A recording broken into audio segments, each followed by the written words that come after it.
Rejoignez-nous sur Kavi TV.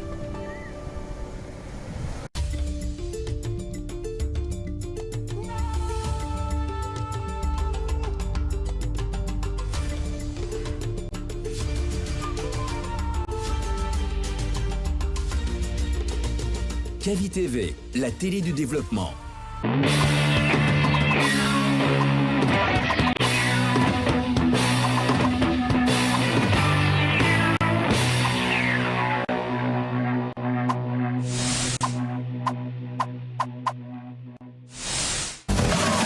Bonjour à tous, bonjour à toutes et bienvenue dans votre rendez-vous matinal du sport européen. Aujourd'hui, nous restons encore une fois sur la Ligue des Champions, mais nous allons parler d'une équipe qui collectivement se démarque sur les autres et individuellement d'un joueur qui se démarque à travers ses statistiques. Après une quatrième journée de Ligue des Champions, un nom retient l'attention de tout le monde, c'est Victor Osimhen qui est inarrêtable avec Galatasaray. Et puis, un autre débat qui passionne l'Europe, le Bayern vainqueur face au PSG est-il redevenu la référence mondiale du football? Deux grandes questions, deux débats passionnants avec vous et vos réactions et nous les chroniqueurs dans ce studio pour en débattre. On va faire un petit break, ensuite on revient saluer notre chroniqueur du jour et on commence le débat.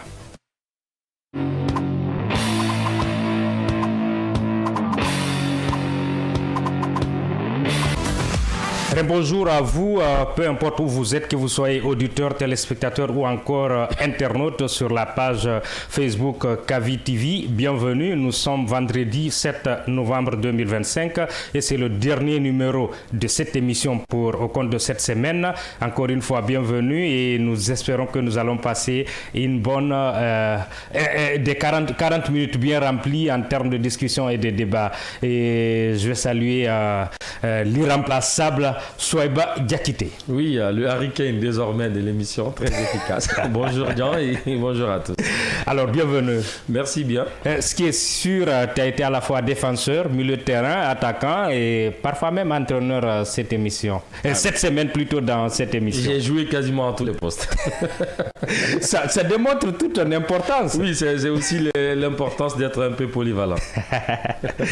Alors, auteur de 6 buts en 4 journées, Victor Osimhen est actuellement le meilleur buteur de la Ligue des Champions, devant Harry Kane, devant Erling Haaland, devant Kylian Mbappé. L'an dernier, Serhou Guirassy avait terminé meilleur buteur de cette même compétition avec Dortmund. Alors, Osimhen est-il parti pour lui succéder? En tout cas, ça commence bien pour lui. Ça fait déjà 4 journées, si je ne m'abuse, et lui, il a déjà 6 buts. Donc, sachant que dans la phase régulière, c'est 8 matchs. Donc, il lui reste encore 4 matchs avant, potentiellement, si Galatasaray se trouve parmi les 8 premiers ou même parmi les 24 premiers, jouer encore des barrages. Donc, ça fera encore 2 matchs de plus pour lui, comme c'était le cas pour Serhou Guirassy la saison dernière. Ce qui est sûr, c'est bien parti pour lui, même si on peut me dire que dans ses 6 buts, il y a quand même 3 pénaltys. Il y a un pénalty qu'il a marqué face à Liverpool et lors de la journée précédente, il a inscrit un doublé sur pénalty. Mais ça reste il faut les marquer. Oui, ça reste des buts, ça reste des statistiques. Ce qui est important, c'est qu'aujourd'hui, on parle de Harry Kane, d'Erling Haaland, de Kylian Mbappé, mais aussi derrière, il y a des attaquants, surtout qui sont africains, qui se démarquent bien dans cette compétition. Et pour ce qui est de Victor Osimhen, quand il a par exemple quitté le Napoli pour aller en Turquie, on se demandait si ce qui s'est passé dans sa tête. En fait, le choix n'était pas trop convaincant pour les observateurs, mais après, lui, il a ses raisons et il est performant dans ce championnat. On peut dire que et puis, il faut dire qu'il n'avait pas trop le choix aussi. Oui, effectivement, mais après, il y avait des clubs en première ligue qui voulaient s'attacher à ses services, sauf que peut-être que ces clubs ne l'intéressaient pas autant. Je vais parler de Chelsea, qui recrutait tout le monde à l'époque, de Manchester United, qui était en difficulté, entre guillemets. Mais peut-être que si Liverpool s'était pointé devant sa porte, je pense que le choix aurait été beaucoup plus rapide de sa part.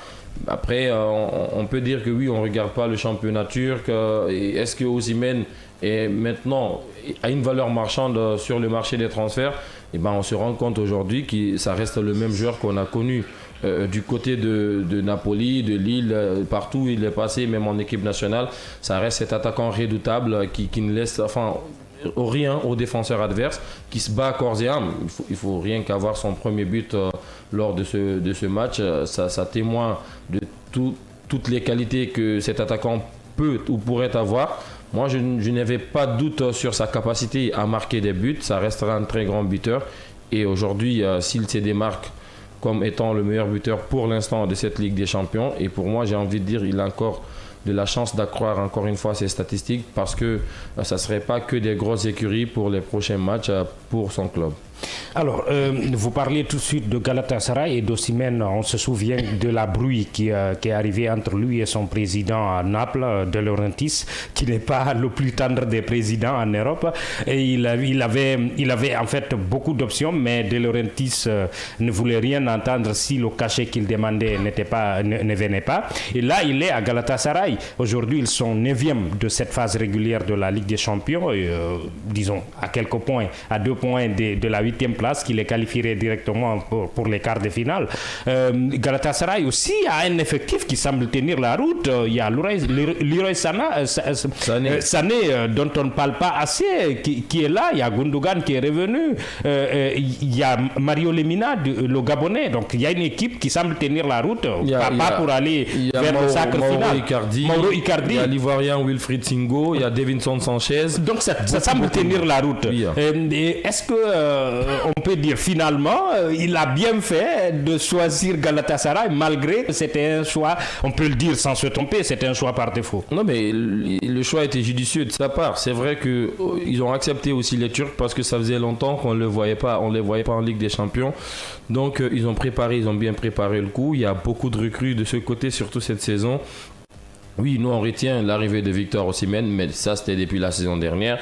Mais cette saison, ils en ont pris beaucoup. Vous avez parlé de Leroy Sané. Il y a également l'Uruguayen Lucas Torreira qui est l'ancien d'Arsenal. Enfin, il y a beaucoup de joueurs dans cet effectif-là. Et ça lui permet, entre guillemets, de s'épanouir parce que c'est pas comme s'il portait l'équipe à lui toute seule. C'est vrai que c'est lui qui a la finition des actions. Mais il y a un jeu bien construit autour de lui. Et ça le rend heureux, surtout le public turc également, qui franchement donne envie à jouer là-bas. Quand il joue et que tu es performant, tu prends du plaisir et c'est tout ce qui l'importe. Lui, il n'a pas à regarder l'aspect financier, même si c'est vrai que c'est bien payé aussi, il faut le dire clairement, parce que quand ils ont attiré ces joueurs, c'est qu'ils les ont posé aussi beaucoup de choses sur la table. Mais après, on pouvait penser, l'Arabie Saoudite s'était posté également pour lui. On parlait d'Al Hilal, de Ahli, ainsi de suite. Et je pense que s'il avait aussi signé au Paris Saint-Germain, il aurait eu quelque chose, en tout cas de considérable, mais il a privilégié plus l'aspect sportif, c'est qui lui rend heureux, c'est qui va lui permettre de franchir un autre cap, parce que jouer à Naples c'est bien, il les a menés au titre à Napoli, et si c'est de même qu'il peut faire également avec Galatasaray, pourquoi ne pas y aller, surtout qu'il a l'opportunité là et de se montrer aux yeux de tout le monde, une compétition européenne qui est la plus regardée, j'ai envie de dire. Donc si aujourd'hui lui il est performant, tant mieux pour lui, on verra la suite. Et déjà il y a une CAN également qui rapproche. Il sera performant peut-être avec son pays, on l'a vu, tout le sacrifice qu'il a fait lors de la CAN dernière, accepter de ne pas briller devant le but, mais travailler pour l'équipe, faire briller les autres, mener son équipe jusqu'en finale.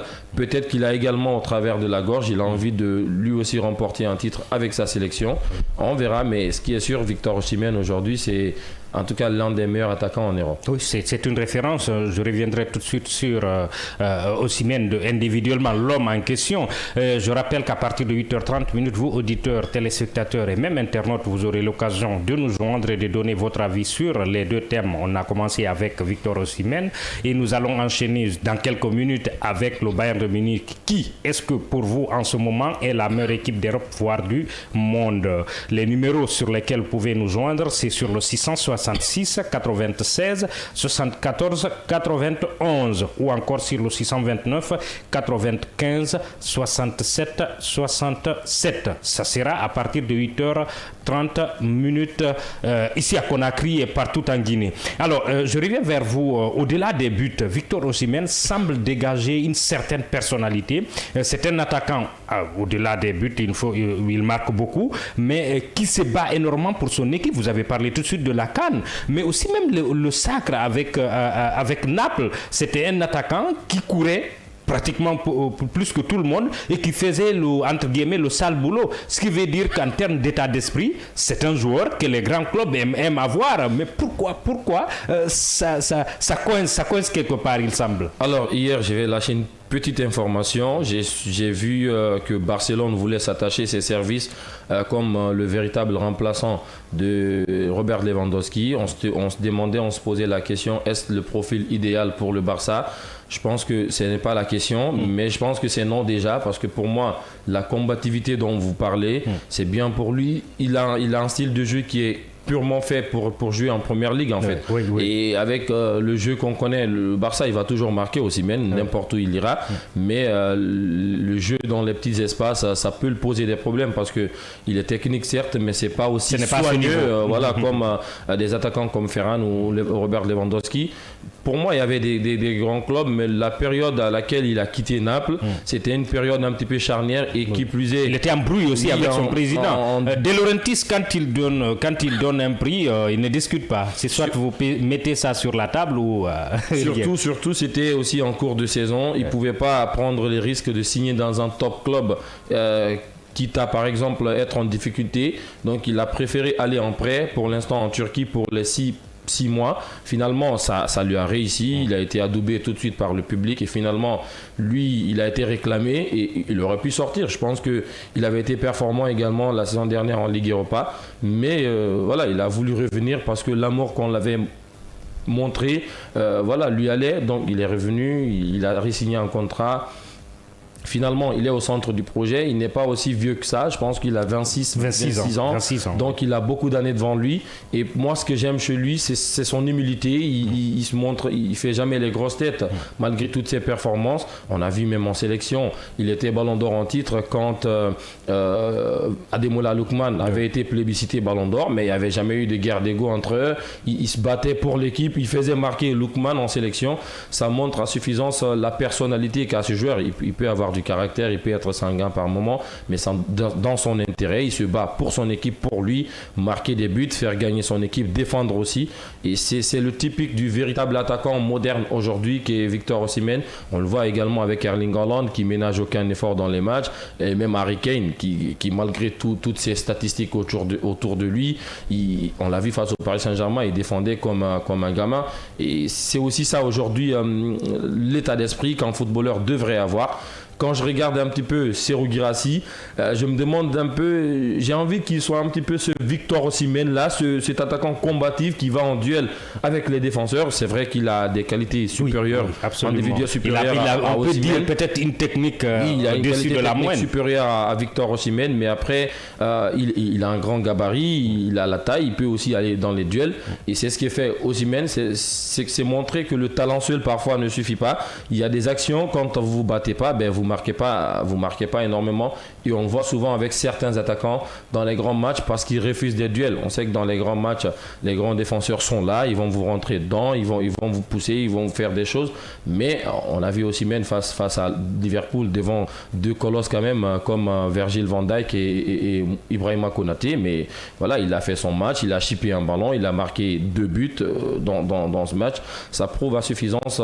Franchement, moi j'aime bien cet attaquant et j'aurais aimé, moi personnellement, qu'il signe à Manchester United. Malheureusement, pour des raisons sportives, ça risque d'être... Ce n'est pas arrivé d'abord, mais ce n'est pas à exclure. On verra parce qu'il est quand même beaucoup aimé en Première Ligue. Alors, peut-être une dernière ou une avant-dernière question concernant Osimhen. Le fait d'évoluer dans un club moins coté comme Galatasaray peut-il le freiner dans la quête de ce titre symbolique de meilleur buteur de la Ligue des Champions? Je pense pas. Il est bien parti. Guirassy l'a fait la saison dernière avec le Borussia. Je pense qu'on s'y attendait pas. On sait que c'est un très grand buteur, mais c'était limité en quart de finale. Exactement, mais c'était en quelque sorte une petite surprise en début de saison qu'on le voit tout de suite en tête du classement. Connaissant, le club, c'est pas le joueur en question, mais le club, même s'ils étaient finalistes avant, mais le Borussia Dortmund, c'est pas aussi une équipe qui marque coup sur coup, surtout en Ligue des Champions, même si encore une fois cette saison ils sont efficaces en Ligue des Champions. Ils ont perdu certes face à City, mais ça marquait avant. Mais pour ce qui est de Victor Osimhen, la chance qu'il a eue, c'est que le club Galatasaray, on peut penser que c'est un petit club, mais il y a des années, ils étaient tout le temps en Ligue des Champions présents. Et il y a des grands attaquants qui sont passés de ce côté, dont l'idole de Victor Osimhen, Didier Drogba. Donc peut-être qu'il a aussi envie de marcher sur les pas de son idole. Et marquer, ça l'a incité à accepter l'offre. Bien sûr, il y a tous ces aspects qui peuvent entrer en compte, mais je n'ai aucun doute, surtout sur les 4 derniers matchs, s'il sort encore une fois ce genre de performance, déjà, ça craint même pour le record de Serhou Guirassy étant le premier Africain à marquer 13 buts en une saison en Ligue des Champions. Alors, peut-être une dernière question, et on va finir par une question qui fâche. Entre Guirassy et Osimhen, qui incarne le mieux le style d'attaquant africain du moment, ou qui est aujourd'hui celui qui représente le mieux les attaquants africains? C'est difficile de se prononcer. L'un, ils sont tous les deux cliniques devant le but, mais l'un est un petit peu plus froid par rapport à l'autre. Guirassy, c'est un jeu subtil, soyeux, qui est capable, lui également, on le voit même ces derniers temps, de laisser le but et de faire jouer son équipe comme le fait Harry Kane, comme le faisait Karim Benzema, d'ailleurs qui fait partie de ses idoles à lui également. Et on peut le comprendre, chacun a son style de jeu particulier à lui, mais de là à dire que tel est meilleur à l'autre, je pense que le plus important pour un attaquant, c'est d'aider son équipe à remporter des matchs, et les deux le font à leur manière. Donc oui, si je veux parler, peut-être que je choisirais le cœur pour le patriotisme, le compatriotisme, je ne sais pas. Je pourrais avoir un penchant pour Serhou Guirassy, vu tout le parcours qu'il a mené. Ça n'a pas été aussi facile pour lui. Et sachant que Osimhen, même si lui également, du côté de Lille, déjà, il s'était révélé comme un crack. Il a remporté des titres de meilleur jeune joueur déjà en Afrique ici avant. Guirassy, il n'a pas commencé là. Donc, l'un est beaucoup plus imprégné du style de jeu africain par rapport à l'autre. Et voilà quoi, c'est un petit peu ça. Alors, je rappelle que vous pouvez aussi nous écrire via la page Facebook Kavi TV. On va relayer votre avis, comme le fait en ce moment M. Dai Kaba, qui est un fidèle téléspectateur ou internaute de cette émission, qui nous écrit chaque matin, qui nous salue et qui demande de nos nouvelles.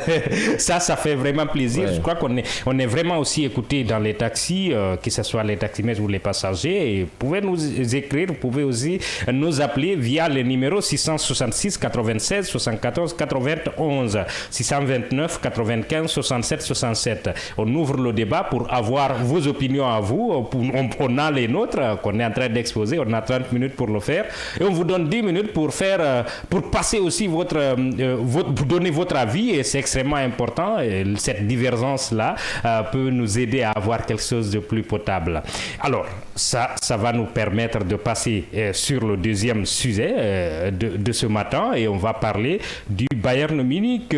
Après un début de saison parfait, 16 victoires sur 16 matchs, ce qui est un record à l'échelle européenne.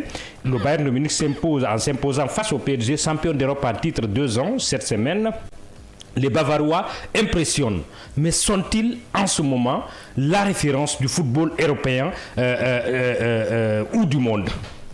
Collectivement, oui, et parce qu'en termes de style de jeu, on en voit rarement. C'est qu'ils ont, par exemple, on peut parler du Barça et son style de jeu aujourd'hui un petit peu suicidaire, de Manchester City avec sa collectivité, de Liverpool avec l'intensité qu'ils imposent, du Paris Saint-Germain également avec la façon dont ils tiennent le ballon face aux adversaires, de Arsenal, enfin beaucoup d'équipes, mais le Bayern a un jeu particulier. En fait, c'est une équipe qui presse beaucoup, qui marque beaucoup.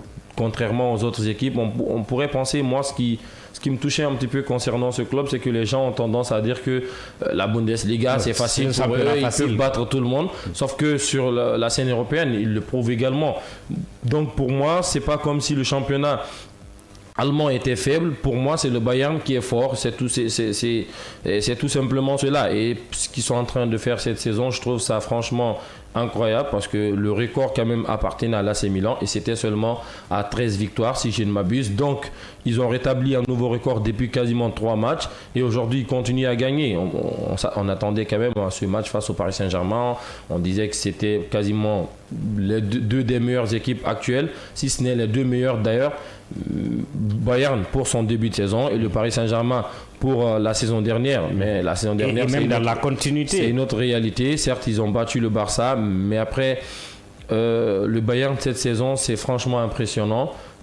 certes, il y a un monstre devant, Harry Kane, qui marque coup sur coup, qui a des statistiques folles d'ailleurs avec ce club qui, en 110 matchs, a déjà inscrit 106 buts et 29 passes décisives. Je ne sais pas si un autre attaquant l'avait fait avant lui de ce côté, parce qu'il y a un autre monstre qui est passé avant lui, c'est Lewandowski, mais il est sur des standards franchement incroyables. Et Vincent Kompany, pour moi, personnellement, je l'ai critiqué depuis son arrivée et je continue parce que pour moi, je ne suis pas totalement convaincu, par exemple, de son management envers certains joueurs, mais il a un style de jeu à lui également. Il est passé par, entre guillemets, l'école Pep Guardiola à un moment donné. Il a été adjoint, il a traîné. On le voit à l'écran en ce moment. Voilà, il a mené, par exemple, Burnley il y a 2 saisons en Première Ligue, même si la saison suivante, ils avaient été relégués, mais ça, c'est une autre histoire.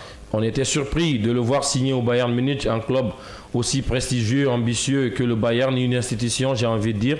Mais après, je pense que oui, ça lui donne raison aujourd'hui parce que lui également, il a de très bonnes stats. C'est 71 matchs avec le Bayern, c'est 53 victoires, 9 nuls et seulement 9 défaites. Ce qui n'est pas rien. Et voilà, donc ça c'est important. Et sur la scène européenne, il s'est débrouillé. D'ailleurs, la saison passée, on pensait que le Bayern était en transition. Mais ils avaient été battus par le futur finaliste, l'Inter Milan. Ouais. En tout cas, sur des circonstances un petit peu, je dirais pas atténuantes, mais on pensait qu'ils avaient la possibilité d'éliminer l'Inter. Malheureusement, ça ne s'est pas fait. Il y avait peut-être ce problème d'expérience aussi. Mais cette saison, malgré quelques absences, surtout la pierre angulaire qui est pour moi Jamal Musiala, Alphonso Davies également, qui n'a pas de véritable remplaçant.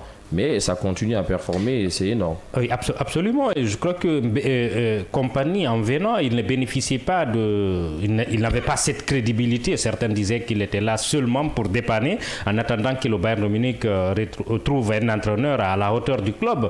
Mais il a réussi à reprendre la couronne nationale la saison dernière, parce que, rappelons-le, en 2024, il n'était pas champion, malgré qu'on dise que le championnat est facile et tout. Alors, ce retour au premier plan est-il dû à la culture de la gagne du club ou à la qualité de cet effectif-là? Il y a tout, il y a un peu de tout. Vous savez ce qui plaît pour moi au Bayern Munich, j'ai parlé d'institution tout à l'heure. Par exemple, il y a des prises de décision au sein de ce club, on prépare tout. Et ce qui est bien, ce n'est même pas qu'au Bayern Munich. En Allemagne, entre guillemets, on prépare chaque fois des relèves au niveau des joueurs, au niveau des dirigeants, au niveau même des entraîneurs. Quand un entraîneur doit quitter, il l'annonce très tôt dans la saison pour qu'on prépare rapidement son remplaçant. Et je pense que Vincent Kompany, il avait été ciblé bien avant le départ des entraîneurs qui étaient du côté du Bayern. Et quand il a signé, franchement, on pensait que c'était, comme vous l'avez dit, juste un petit temps, redresser la baraque et puis un véritable entraîneur de renom aurait signé. Mais on l'a vu, son début de saison lui donne raison. Il a d'ailleurs été prolongé jusqu'en 2029. Ça montre le crédit qu'il a pris. Et ce qui est important, c'est un jeune entraîneur, mais qui est à l'écoute de ses joueurs.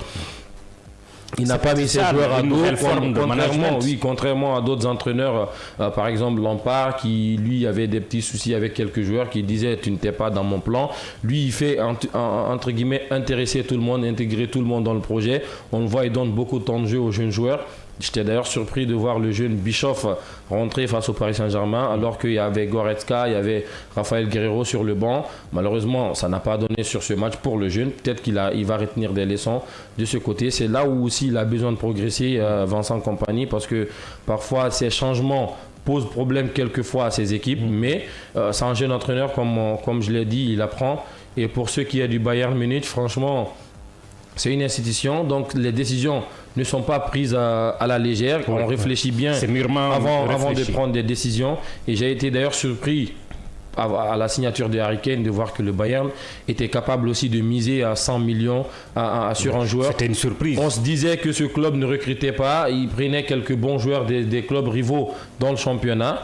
Mais ça ne veut pas dire qu'il n'y a pas d'argent. C'est qu'ils ont une très bonne politique. Et puis ça s'est avéré être un pari gagnant. Ça ne gaspille pas beaucoup. Et ce qui est encore important, c'est que chaque saison, on néglige ce club. Mais ils sont toujours parmi les favoris chaque saison en Ligue des Champions.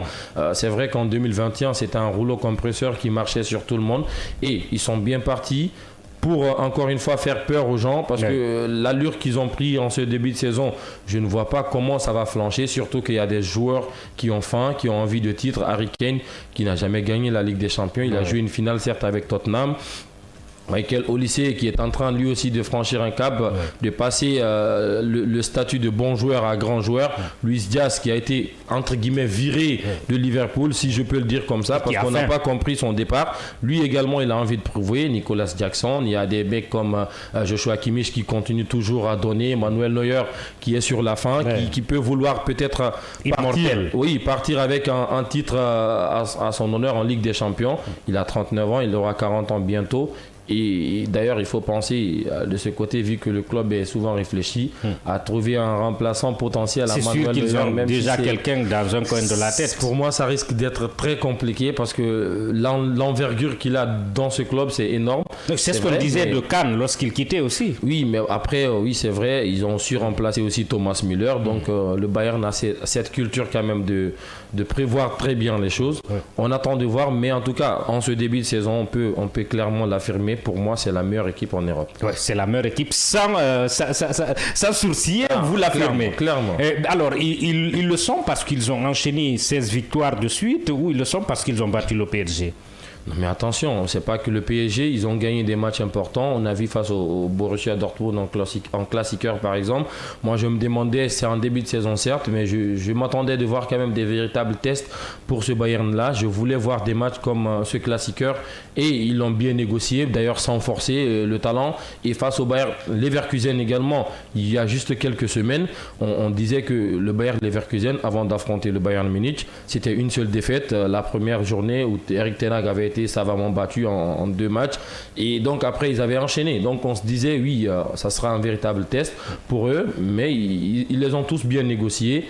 Et après, la victoire face au Paris Saint-Germain vient couronner, entre guillemets, tout ce qui a été bien fait depuis le début de la saison. Parce qu'on a vu un carton rouge quasiment à la 41e minute. Et ils ont tenu jusqu'à la fin. Ils ont certes encaissé un but, mais on a vu, si par exemple ça continue à 11 contre 11, qui sait ce qui aurait venu ce match. Peut-être que le Paris Saint-Germain aurait pris l'eau. En tout cas, c'était parti pour. Parce qu'il y avait des situations, le Bayern ne s'arrêtait pas de courir. C'était impressionnant, le pressing, l'intensité qu'ils ont imposé au Paris Saint-Germain.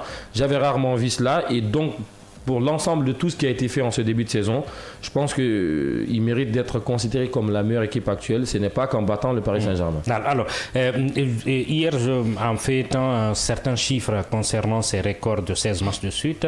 Ce record-là, c'est pour un début de saison réussi. Exactement. Mais pour le record du nombre de victoires de suite enchaînées, c'est eux aussi qui détiennent le record. Ils sont pénés, ils sont à 18. C'était pendant la saison 2012-2013 où ils avaient enchaîné 18 victoires, ce qui les avait conduits au titre de champion d'Europe et champion d'Allemagne. Ce qui veut dire que c'est une équipe qui a une certaine histoire, qui a une tradition dans la continuité des victoires ou des bonnes victoires. Le Bayern, c'est un club, entre guillemets, un petit peu négligé dans la balance des meilleurs clubs du monde. Négligé peut-être souvent, par rapport au fait que le championnat, ils n'ont pas un concurrent. Vous savez, aujourd'hui, quand on veut juger le Real Madrid, c'est vrai qu'ils sont aussi devant en Liga. Mais on les juge souvent sur le nombre de titres remportés en Ligue des Champions. Et pour moi, le Bayern Munich qui a quand même perdu autant de finales qu'il ne l'a remporté. Je me dis que si le Bayern avait remporté tous ces titres-là, aujourd'hui, il serait peut-être deuxième ou à quelques centimes du Real Madrid dans le palmarès de la Ligue des Champions. Ils ont perdu beaucoup de finales. Ils ne seront pas très loin. Cela dit, ce sont quand même des habitués. Et ce qui est bien pour ce club, c'est que quand ils sont sur une très belle dynamique, c'est rare pour eux de flancher et de dire que oui, le Bayern était sur une très bonne spirale. Et puis finalement, on trouve que c'est devenu poussif, ça ne gagne plus. C'est très rare. Quand ils enclenchent ces genres de dynamique, souvent ça va jusqu'au bout. On a vu en 2012-2013, comme vous l'avez dit, où ils ont quasiment écrasé tout le monde sur leur passage. En 2020 également, avec la première d'Hansi Flick sur le banc, on a vu ils ont rapporté quasiment tous les titres possibles cette saison. Et ils sont bien partis pour. En tout cas, moi j'espère que ça soit le cas cette fois-ci, parce qu'on a envie de voir de nouvelles têtes sur cette Ligue des Champions que les mêmes clubs... Tout le monde ne serait pas d'accord avec vous. Oui, mais nous sommes là dans la minute ou dans les minutes des auditeurs et vous pouvez nous joindre sur le 666 96 74 91 ou encore sur le 629 95 67 67. Vous pouvez nous appeler, donner votre avis sur Victor Osimhen. Est-ce qu'il est parti pour succéder à Serhou Guirassy dans le trophée de meilleur buteur vainqueur de la Ligue des Champions, ou encore sur le sujet concernant le Bayern de Munich, est-il redevenu la référence du football européen, voire mondial? On attend vos retours et vos appels pour donner votre avis. On revient sur ce Bayern-là. Vous semblez confiant et vous pensez que c'est possible que ce Bayern-là refasse la même saison, soit de 2012-2013 ou encore celle de 2020, et vous les voyez, si on tient en termes de comparaison, on n'est qu'à 16 matchs d'abord, est-ce que ces équipes-là semblent comparables? Mais les années où ils ont roulé sur tout le monde, c'était pas aussi 16 victoires d'affilée en début de saison. Cela dit, c'est impressionnant, c'est vrai, mais il va falloir qu'ils surfent sur de la bonne positivité. Ce qui serait encore plus important, c'est que il ne faudrait pas que les attaquants se blessent aussi. Ça, c'est un autre aspect qu'il faut prendre en compte, parce que l'enchaînement des matchs, ça risque de poser quelques problèmes. C'est bien fait pour eux qu'ils aient par exemple Nicolas Jackson, qui peut parfois, par moment, suppléer Harry Kane. On l'a vu même malgré ses approximations. Lors de la dernière journée du championnat, où Harry Kane était rentré en seconde explication. Moi, mes doutes, c'était au niveau de la défense. Je ne faisais pas trop confiance à cette défense, cette charnière Ta ou Upamecano, qui pour moi n'est pas tellement rapide que ça. Mais le Bayern, même dans l'histoire, n'a pas eu des défenseurs centraux très très rapides. Ils arrivent à combler ça par un système plutôt performant. On peut donner l'exemple sur Jérôme Boateng, qui n'était pas le plus rapide des défenseurs, mais ils ont la chance d'avoir un gardien qui lit tout, en fait, qui suit les actions et qui joue entre guillemets comme un libéro, qui est capable de couper les trajectoires des ballons. Pour moi, c'est celui qui a révolutionné ce poste de gardien, qui joue quasiment comme un joueur de champ. Donc à ce niveau, je ne trouve pas qu'il y ait beaucoup d'inquiétudes, mais il faudrait quand même qu'ils pensent un petit peu à ce secteur, parce qu'il y a des joueurs qui ne jouent pas à leur poste. Tom Bischoff, dont on parlait, c'est un milieu de terrain, il est formé milieu de terrain, c'est pas un latéral gauche, sachant que Alphonso Davies est encore blessé, il n'est pas encore revenu, et sur le côté droit, il n'y a pas de véritable attaquant, c'est Konrad Laimer qui joue à ce poste. C'est vrai qu'il s'adapte ces derniers temps, il est beaucoup plus performant, parce que c'est un milieu de terrain, parce qu'il sait mettre de l'intensité, mais il n'y a pas un véritable joueur qui se dégage de ce côté. Sacha Boé a été recruté, mais qui ne donne pas satisfaction totalement. Et Joshua Kimmich, lui, ne veut plus entendre de ses oreilles jouer à ce poste de latéral droit. Il a suffisamment goûté à donc il va falloir quand même qu'ils réfléchissent. C'est bien pour eux également que le mercato approche. S'ils ont beaucoup d'ambition, vu qu'ils sont sur tous les tableaux, sur la Coupe, sur le championnat et sur la Ligue des Champions, peut-être qu'ils vont certainement se renforcer de ce côté. Et un autre fait, c'est que c'est facile pour les clubs aujourd'hui de se qualifier en Coupe du Monde des clubs en remportant la Ligue des Champions. Oui, absolument. Donc, on n'aura pas à jouer les qualifications. Oui, pas du tout. Il faut être performant dans cette Ligue des Champions pour se qualifier à la prochaine Coupe du Monde 2026. 29. 29. Ouais. Alors oui, c'est 4 ans, 4 ans. Et pour l'instant. On a quelques années encore. Mais là, j'ai une autre question. Il me semble qu'on met beaucoup plus en avance le collectif du Bayern, l'histoire du Bayern, que le travail proprement dit de compagnie. Il semble relégué au second plan. Aurait été un autre coach, on allait dire quel génie tactique, quel entraîneur. Mais il n'est pas du tout magnifié. Il est mis à l'écart, parfois même oublié dans les analyses et même dans...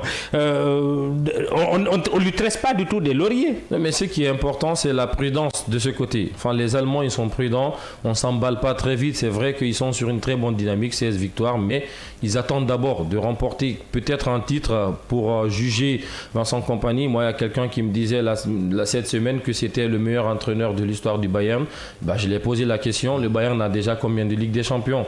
Il faut attendre qu'il remporte un titre aussi prestigieux que la Ligue des Champions pour juger. Maintenant, les performances peuvent entrer en compte. On se demandait la saison dernière, avant la fin de la saison, si Luis Enrique était... Oui, alors, bonjour. Vous vous appelez comment et vous nous appelez d'où? Allô? Oui, bonjour, monsieur. Vous vous appelez comment et vous nous appelez d'où? Apparemment, il n'a pas de retour. Il est parti. Vous pouvez revenir quand vous voulez. Vous parliez de Vincent Kompany. Oui, il n'est pas pour le moment le meilleur entraîneur de l'histoire de ce club-là. Oui, qui a une histoire immense. On attend. Il y a eu Penkes qui a quand même mené le Bayern à la Ligue des Champions en 2013. Il y a Flick pour 2 saisons, je crois, mais qui a quasiment tout remporté, qui a tout gagné en une seule saison. C'est vrai qu'il y a des entraîneurs de renom qui sont passés. Pep Guardiola, qui est quand même l'un des meilleurs entraîneurs de l'histoire du football. football et même l'ex-madrilène Carlo Ancelotti. Oui. Donc il y a beaucoup de noms, beaucoup de grands noms qui sont passés. Oui. Alors bonjour, vous vous appelez comment et vous nous appelez d'où? Allô? Bonjour monsieur. Allô? Oui, bonjour, vous vous appelez comment et vous nous appelez d'où? Je crois qu'il n'a pas de retour. Bonjour monsieur. Oui, peut-être que le réseau n'est pas tendre avec nous ce matin. On va poser des questions à Orange quand même. Hein. Nos auditeurs, ils veulent l'appeler. Vous pouvez nous joindre aussi sur le 666 96 74 91. Peut-être que ça sera mieux de ce côté. On verra. Vous étiez sur compagnie et cette histoire de grands entraîneurs du côté du Bayern, vous en avez cité beaucoup qui ont déjà pour la plupart gagné la Ligue des Champions. Peut-être que pour être placé ou classé dans ce top-là, dans ce top 2, 3, 4, il faut gagner la Ligue des Champions. Bonjour monsieur, vous vous appelez comment et vous nous appelez d'où? C'est Ousmane Taouya. Ousmane Taouya, l'homme qui ne rate jamais l'occasion. Bonjour. Comme vous avez dit, j'étais aujourd'hui. Donc c'est toi qui essayais, puis on décroche, n'entendait pas. Ouais. Alors bienvenue Ousmane. J'ai pas tellement écouté, mais j'ai un peu compris pour ça, les gars. Oui. Mais rien d'abord, n'a rien commencé d'abord. Hein. Même la Ligue, ceux qui sont perdus comme ça, ils peuvent remonter encore. Hein. Oui. Jusqu'à le janvier, si ça commence à passer, on commence les retours, là on va parler. Vous ne pensez pas qu'avec 16 victoires de suite, en autant de rencontres, signifie le travail de l'entraîneur? Bayer a battu seulement l'autre là seulement les grands matchs. Paris, ça encore, il y a beaucoup de problèmes à Paris. Ils ont battu Dortmund, hein? Dortmund, c'est pas une équipe. C'est pas une équipe. Même Girassi là, moi c'est même contre lui. Lui, il est là-bas avec le petit club là. On le minimise là-bas, on dirait que c'est pas un grand. Il faut savoir parler. Ousmane, c'est pas que peu importe l'adversaire, c'est pas évident de gagner 16 matchs de suite. Mais en championnat, actuellement, cette année, je ne dis pas l'année passée, cette année, il y a Bayern et Leipzig. C'est les deux équipes. Mais tout le reste là, c'est des Mamaya. Bien. Qu'est-ce qui vous rassurerait? C'est-à-dire, le Bayern devrait faire quoi pour que vous vainquiez de leur forme actuelle? Moi, Bayern, je vois leur ligne d'attaque qui sont. Le reste là, c'est pas comme ça. Hein. Leur axe, avec, ils ont un bon gardien. Alors, Souaib vous donne rendez-vous pour mars-avril pour faire le débrief de ce que vous avez dit. Ils vont affronter Arsenal aussi, donc on verra. Là, on va voir. Mais Arsenal, encore, leur petit entraîneur là, je ne sais pas, lui. Il a beaucoup de travail, mais je ne sais pas si sa tête là, ça va. Alors, Ousmane, merci. Vous êtes venu un peu en retard et le temps n'est pas du tout galant avec nous ce matin. On va se limiter là. Merci. Et tous les autres qui ont essayé de nous joindre, qui n'ont pas pu, vous revenez lundi. Toute la semaine prochaine, on va en parler. Il y a d'autres sujets aussi alléchants. Alors, merci Souaib de nous avoir accompagnés pratiquement toute cette semaine. Merci et bon week-end à tous. Alors, merci à vous qui nous avez suivis à la radio, à la télé et aussi les internautes. Juste après nous, vous aurez le flash d'info à la radio et à 9h, vous aurez l'équipe d'Abdallah dans le scanner. Et à partir de 17h, vous retrouvez Parama Warati Soumouni. Quant à nous, on se retrouve lundi avec World Sport à partir de 8h. Merci et passez une excellente fin de journée et un bon début de week-end.